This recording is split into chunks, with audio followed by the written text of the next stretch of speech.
Hello mga adventures, for today's video ipakita ko ito ngayong bagong shoes ko ngayon na Lacoste. Ito ay kulay green. Yan, buksan natin itong lagay ng sapatos. Ito yung pangalan niya, Lacoste.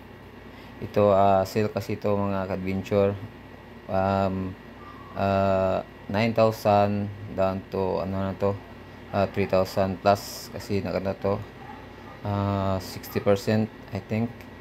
Yan yung ano niya, forma niya. Ganda to pang short. Ito yung tatak niya dito, lako sa gilid. Tapos yung apakan niya dyan. Pwede ito sa ano, pang gold. Yan, kita mo yan, no? Ito yung paris niya. Yan. Kulay puti naman yung ano, shoelace niya. Yan, maganda to suotin kasi magaan lang siya, tapos comfortable talaga suotin to siya mga adventure. Yeah, maganda to siya sa paa. Yan, kita sa likod niya, sa gilid. Yan. Salamat mga adventures, hanggang sa muling video. God bless us all. Kita-kits naman tayo ulit sa bagong video ko.